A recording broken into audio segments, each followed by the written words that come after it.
안녕하세요, 새님사주입니다. 며칠 전 영화 아저씨로 유명한 배우 김세론 양이 숨진 채로 발견되었다는 뉴스 이후로 많은 분들이 안타까워하고 있는 것 같습니다.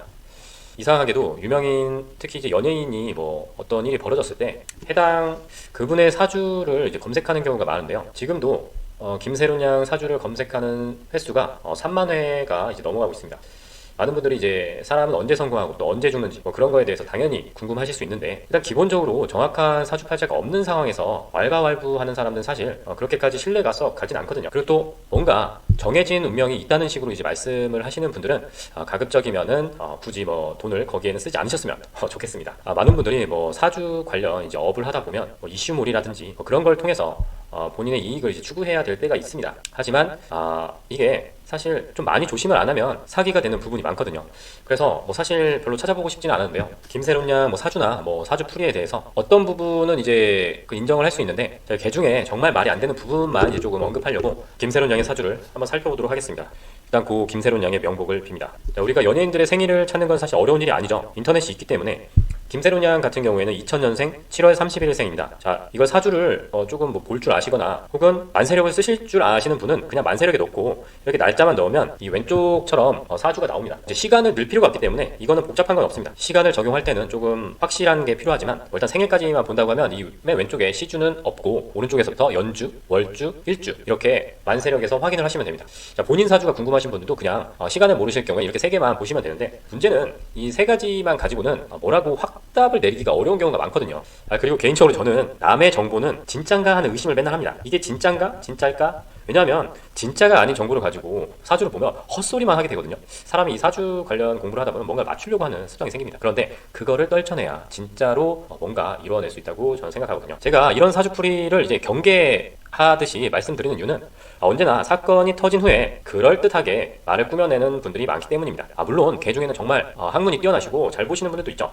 그런데 아니다, 저는 여러분들이 돈을 낭비를 안 하셨으면 좋겠어요. 자, 그래서 여기 뭐 사기꾼이라고 썼는데, 사실 말로 이제 뭔가를 하는 사람들은 사기꾼이 될 수 있다는 것을 언제나 염두에 둬야 됩니다. 자, 그렇기 때문에 제가 약간 검색 한 페이지만 좀 봤는데 뭐 적당한 포스팅이 있는 것 같습니다. 블로그 같은 경우에는. 그런데 아마 개 중에는 유튜브나 이런 데서 혹시나 김세론 양은 죽을 팔자였다 라고 한다든지, 아니면 뭐 어떤 뭐 예언을 했다든지 이런 걸로 조금 이제 이슈몰이를 하시거나 뭐 이제 어그로를 끄시는 분들은 뭐 재미는 있을 수 있습니다. 재미. 물론 재미를 주는 것도 하나의 뭐 역할이라고 할 수 있겠습니다만, 근데 그걸로 인해서 뭔가 이제 본인의 수익, 뭐 조회수 수익이라든지 뭐 그런 걸로 이제 이어지면 사실 바람직하진 않죠. 자, 그렇기 때문에 대부분 이 끼워 맞추기인지 아닌지를 보셔야 하지만 사주에 대한 지식이 없다면 그런 걸 판단할 수 있는 기준이 없습니다.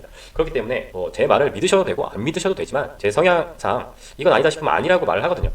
특히 이제 현대에 지금 과거의 이제 명리학 개념 중에 쓸모없는 것들도 많지만 그냥 참 대단합니다. 이게 천년을 넘어가면서 또 계속 유지가 된다는 게 어떻게 보면 되게 신기하죠. 어쨌든 간에 사주를 공부하신 분이 아니고 뭔가 다른 이제 미스테리한 힘이 있다든지 신점이라든지 그런 걸로 뭔가 알았다라는 건 이제 제외합니다. 왜냐면 그건 뭐 제 영역이 아니기 때문에 뭐라고 말씀을 드릴 수가 없죠. 이게 딜레마가 있습니다. 이제 사주를 모르시는 분들이 보기에는 이런 재밌는 게 더 재밌단 말이에요. 운명, 미스터리, 정해진 팔자 이런 게 사람들을 자극하죠. 그런데 저는 사주가 이제 여러분들에게 조금이나마 도움이 되기 위해서는 결국은 그런 걸 탈피해야 된다고 보는 사람이라서 최종적으로는 여러분들이 스스로의 사주에 대해서 좀 공부를 하게 되는 걸 이제 추천을 드립니다. 왜냐하면 좋고 나쁜 거를 뭐 이제 믿을 만한 사람에게 문의하는 것도 나쁘진 않은데 결국은 본인이 알면 훨씬 좋잖아요. 그리고 뭐 이제 명리학이 아닌 다른 뭐 학문으로 뭐 자미두수 이런 걸로도 뭐 이제 이런 걸 사주나 운명을 평가하시는 분들도 있으니까 거기까지는 제가 말씀을 못 드리겠습니다. 여기서 좋다 나쁘다를 확정지어서 말씀을 하시는 분들께서는 의도적으로 그렇게 하시는 분도 있겠지만 아니신 분들도 있을 겁니다. 그런데 문제는 이렇게 좋다 나쁘다를 말하는 게, 이게 사주가 지금 6글자밖에 없잖아요. 6글자, 6글자. 자, 시간이 없단 말이에요. 시간이 없다는 건 결국 이제 시주가 없다는 얘기인데, 이게 생각보다 크게 작용하는 사주들이 많습니다. 물론 뭔가 시주에서 해결을 해줄 것 같은데 하는 사주가 있는데, 그걸 보지 않고 그냥 확정 지어서 좋다 나쁘다 라고 이제 과감하게 얘기하시는 분들은 그냥 진실에 대해서는 별로 흥미가 없는 분들이라고 저는 보거든요. 자, 그래서 뭐 어떤 분은 이제 사주팔자가 이제 김세론 양의 사주팔자가 훌륭하다, 좋다, 근데 운이 별로네, 뭐 이렇게 얘기를 하시는데, 그 운을 평가하는 기준도 8글자의 사주팔자거든요. 나는 6글자만으로도 다 볼 수 있다라고 정말 실력을 지니셨다고 하면 제가 감히 뭐라고는 말씀을 못 드리겠습니다만, 일단은 그냥 사주를 모르시는 일반인들에게 말씀을 드리자면 어떤 결과를 판독하려고 할 때 정보가 적은 게 나을까요? 많은 게 나을까요? 그거는 뭐 말씀을 드리지 않아도 당연하죠. 자, 그리고 이렇게 그나마 6글자니까 확정을 지을 수가 없어서 조금 다른 방식으로 이제 해석을 하려고 하시는 분들이 가장 많이 선택하는 방법이 바로 일주 얘기입니다. 일주가 뭐냐고요? 이 태어난 날 이 두 글자가 이제 일주입니다. 태어난 날의 기둥이라고 하고, 이 김세로님은 경인일주가 되는데요. 자, 이제 경인일에 태어났기 때문에 경인일주인데, 이 경인일주에 대해서 막 설명을 합니다. 그런데 이 일주론은 사실상 의미가 별로 없거든요. 이 일주론의 이제 연원이라든지 근거를 제가 아직까지는 모르겠거든요. 근거가 뭐가 없습니다. 그래서 이제 뭐 MBTI는 16가지가 있지만 사주는 60갑자잖아요. 60갑자니까 60개가 있다라는 이제 우스갯소리가 있거든요. 뭐 이제 성격유형 같은 거 재밌어 하는 사람한테, 야, MBTI는 16가지지만 사주는 60개래. 사주도 한번 봐봐. 뭐 이런 식으로 이제 우스갯소리가 있는데, 이거는 솔직히 사주의 기본적인 원리를 모르셔서 하는 얘기라고 저는 생각하거든요. 그리고 MBTI 같은 경우에는 본인이 이제 자기보고식 평가를 통해서 성격을 알 수 있는데, 이 60갑자는 일주론을 적용한다는 건 기본적인 상식으로 봤을 때 이게 말이 안 되는 부분입니다. 왜냐면 저는 일주가 같은 사람들을 많이 봤어요. 일주가 같다고 이게 뭐 성격이나 어떤 성향이 뭐 비슷할 수 있는가? 그게 근거가 있는가? 합리적일 수 있는가? 그런 부분에서 저는 조금 부정적으로 봅니다. 그렇기 때문에 뭐 일주론이 재미는 있습니다. 제가 그럼 한번 말씀드려볼까요? 왜냐하면 뭐 일주를 재미로 얘기할 때 일주를 좀 정리한 게 있는데, 경인일주, 뭐 인목병화가 경금을 따뜻하게 해 부드러우면서 긍정적이며 생활력이 강하다.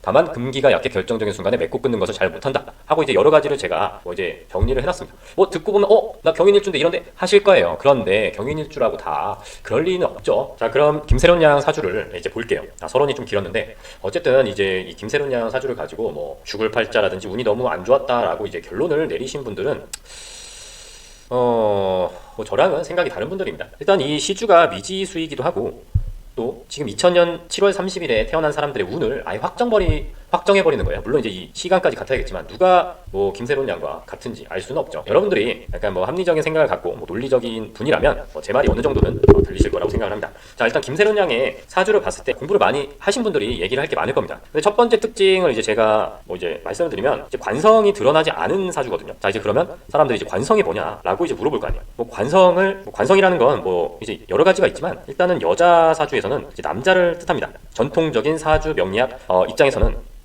그렇게 되어 있고요. 그런데 이제 관성의 역할이 뭐냐? 근데 관성의 역할은 나 자신을 이제 억눌러주는 역할이라고 보시면 됩니다. 이 명리학의 음양, 오행, 상생, 상극에 따라서 관성은 나를 극합니다. 자, 그런데 이제 이 관성이라는 것, 자, 편관 혹시 들어보셨는지 모르겠는데, 편관, 뭐 정관이라고 부르는 게 있습니다. 근데 여기 없죠? 편관, 정관이 없어요. 이 임목하고 이제 미토에 이제 숨어 있습니다. 이 숨어 있는 걸 지장간이라고 하거든요. 모르시는 분들은 넘어가도 됩니다. 자, 그래서 관성이 일단 없다고 합니다. 뭐 드러나지 않는다라고 하는 게 가장 정확하긴 한데, 그래서 이 시주에 과연 관성이 있을 것인가, 뭐 그게 약간 궁금한데, 문제는 이 관성의 역할을 예측을 해봤을 때, 제가 방금 전에 관성은 나를 이제 억누른다고 했잖아요. 이긴다는 얘기거든요. 관성은 나를 이기는 역할을 해요. 자, 예를 들어서 내가 기운이 강할 때 관성을 필요로 한다라는 이제 개념이 있습니다. 그런데 이 오행상생 상극을 이제 보시는 분들이라면 지금 경금일주로 태어난 김세론 양이 약하다는 걸 알 수 있습니다. 물론 자기를 돕는 이 인성은 참 잘 발달이 되어 있어요. 근데 문제는 자기 기운은 약합니다. 왜냐면 뿌리가 전혀 없거든요. 문제는 이렇게 약한 자기 기운에 관성이 드러난다는 건 나쁜 영향을 줄 수도 있거든요. 그런데 뭐 1차적으로는 그렇게 생각할 수 있는데, 기본적으로 이 발달된 인성이 있기 때문에 관성이 만약에 드러나 있다고 하더라도 인성이 그 기운을 가져와서 본인한테 다시 주는 이런 상생작용도 이제 생각을 해봐야 되거든요. 그런데 제가 누누이 말하지만 끼워 맞추기라든지 이 결과를 가지고 이제 생각을 하면 안 되는데, 이 사주 공부를 하다 보면 계속 귀납법으로 뭐 약간 연구를 하게 됩니다. 이런 일이 왜 일어났을까라고 이제 하는 거거든요. 이게 나쁜 건 아닙니다. 그걸 토대로 뭐 과거 이론하고 이렇게 맞춰볼 수도 있으니까요.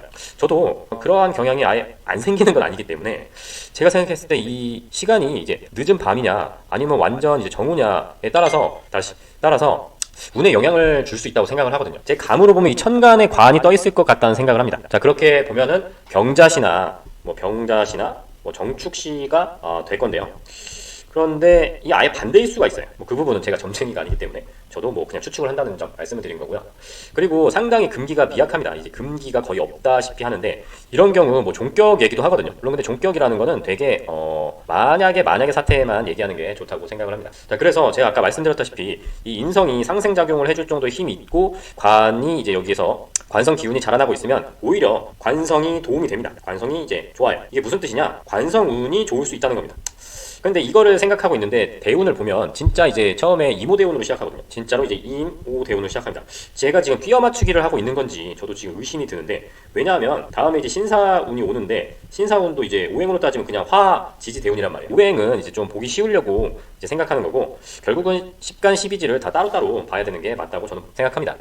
자, 이제 대운에 대해서 잠깐 얘기를 하자면, 대운은 이제 그냥 10년 운이라고 이해하시면 되겠습니다. 그리고 이 밑에 있는 거는 이제 세운이라고 해서 그냥 1년 운이에요. 뭐 일단은 대운이 뭐다에 대해서도 잘 모르시는 분들 있으니까 일단은 언급하고 넘어가는데요. 그러면 자, 이제 의문이 들어야 정상입니다. 이모대운은 좋았던 거라고 생각을 합니다. 왜냐하면 이모대운 때 아저씨로 흥행도 했고 배우로서 좀 잘 나가기 시작했죠.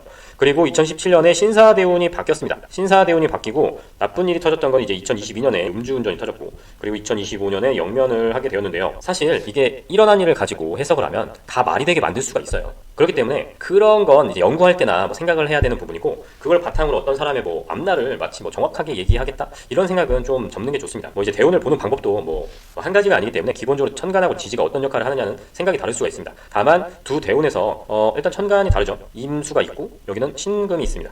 자, 그럼 이 역할이 어떤 작용을 할지에 대해서 각자 생각이 다를 겁니다. 잘 모르는 사람이라고 하더라도 임수가 좋은 작용을 해서 이때는 좋았고, 17년에는 신금이 나쁜 작용을 해서 안 좋았다 이런 식으로만 말하거든요. 근데 그 원인에 대해서는 그냥 본인이 알고 있는 것 대충 끼워 맞추면 모르는 사람은 아 그렇구나 하고 넘어갑니다. 그렇기 때문에 저는 굳이 얘기는 하지 않겠습니다. 신사대운의 이제 이민년이 이제 뭐 그렇게까지 나쁘지는 않을 것 같은데 본인이 음주운전을 했으니까 그렇죠. 이 부분에 대해서는 뭐 음주운전을 뭐 하게 어떤 뭐 귀신이 뭐 명령한 건 아니잖아요. 그렇기 때문에 제가 앞서 말씀드렸다시피 이게 뭐 죽을 팔자라든지 그렇게 운이 안 좋은가에 대해서 그렇게 끼워 맞추는 분들의 말은 조금 신빙성이 안 갑니다. 왜냐하면 이게 죽을 운이 뭐 운이 나쁘다고 하더라도 사람이 다 죽는 것도 아니고, 운이 나쁘다고 해서 막 진짜 막 안 좋은 일이 생기고 이런 건 아닙니다. 그렇기 때문에 운이 나쁜가에 대해서 한번 같이 얘기를 해보려고 합니다.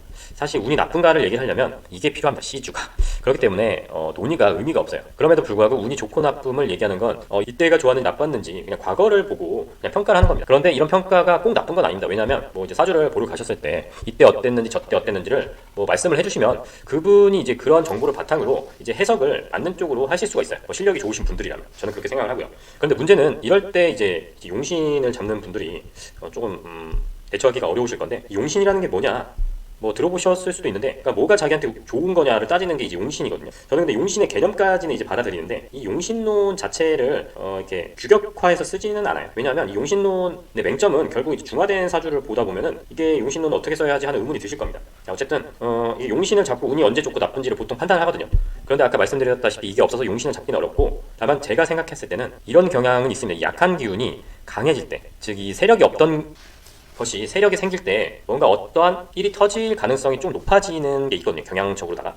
그렇기 때문에 일단 대운에서 이 신금이 천간에 뜨면서 약간 애매해지는 경향이 있습니다. 왜냐하면 이건 또 비견이 아니고 겁재거든요. 그래도 뭐 꼼꼼히 분석하시는 분들은 되게 공부를 많이 하신 분들인데, 문제는 이 운이 나쁜가에 대해서 대부분 오를 선택하고 이제 얘기를 하거든요. 운이 나쁜가? 운이 나쁘지 않았는데 그럼 왜 죽냐? 뭐 이런 생각이 있기 때문에 운이 나쁜 건 당연하지 않은가? 라고 보는데, 그 부분은 좀 생각할 부분이 있습니다. 그렇다 하더라도 일어난 일을 보지 않고 판단을 하는 이제 습관이 있어야 된다고 저는 생각을 하고요.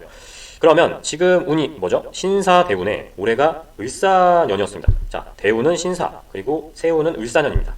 어떤 게 그렇게 나쁘게 작용을 할까요? 사실상 뭐 이게 죽을 팔자라고 할 정도 얘기는 안 나와야 정상입니다. 다만 이제 명리학 관점에서 세운을 보는 법칙이 하나 있는데 되게 간단한 겁니다. 거기에 따르면 신사 대운은 을사년에는 좀 안 좋긴 합니다. 대운하고 세운이 좀 안 좋긴 해요. 서로 이제 그 대운이 세운을 이제 극하는 경우 이제 불길하다는 내용이 있거든요. 그런 부분에 있어서는 뭐 안 좋은 일이 벌어질 수 있다 라고까지는 할 수 있습니다. 근데 그게 꼭 죽는다는 얘기는 아니에요. 죽는다는 얘기는 아니고, 그리고 또 그렇게 따지면 지금 대운이 신사 대운이신 분들도 을사년에 안 좋습니다. 다만 이게 안 좋은 걸 풀어주는 게 사준에 있거나 뭐 그런 여러 가지 작용이 있는 거니까 이걸 모든 걸 확정지어서 말하는 건 조금 경계를 해야 됩니다. 그렇기 때문에 뭐 그런 부분이 운이 나쁠 수는 있는데 그 외에 여러 가지 이제 끼워 맞추기에 대해서 한번 예측을 한번 해보자면, 가장 큰 것부터 얘기를 하면 아마 삼형살을 얘기를 하실 수가 있습니다. 삼형살 얘기하시는 분 없나요?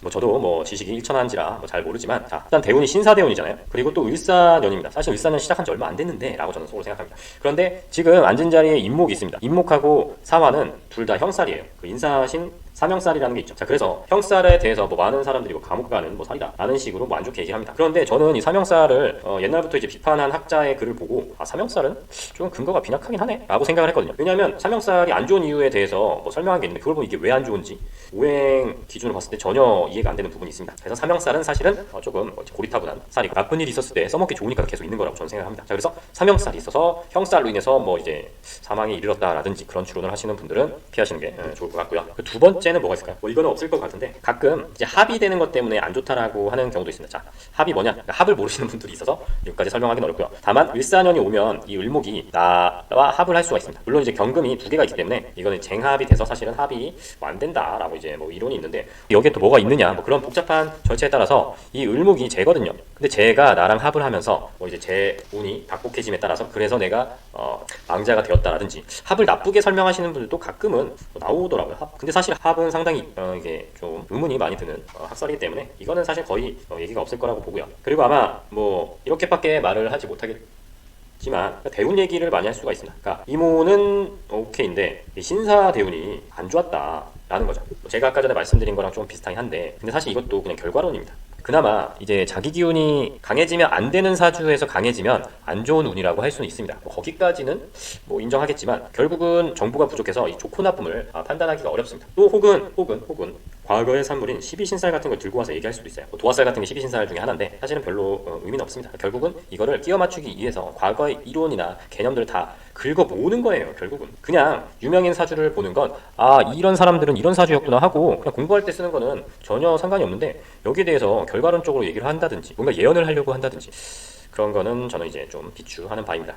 대부분의 사람들은 이론을 모르는 상태로 듣기 때문에 사실 뭐라 왈가왈부해도 어지간하면 그냥 다 넘어갑니다. 뭐 같은 이제 업계에 있는 사람들이 들었을 때는 저게 저런가 할 수 있는데 근데 이제 각자 생각이 다른 부분이 있으니까 그런 거 가지고 뭐라고 할 수는 없죠. 어쨌든 오늘은 불행히도 젊은 나이에 삶을 마감한 김세론 양의 사주를 살펴보았고요. 자살하는 사람의 사주 팔자가 있다. 뭐 저는 그렇게는 생각하지 않습니다. 다만 현실에 어려워지는 운이 있을 수도 있고요. 하지만 저는 거기에 또 주위 사람들의 운도 또 작용을 한다고 보고 있기 때문에 뭐든지 100% 가타부타 할 수는 없는 게 사람 앞일이라고 봅니다.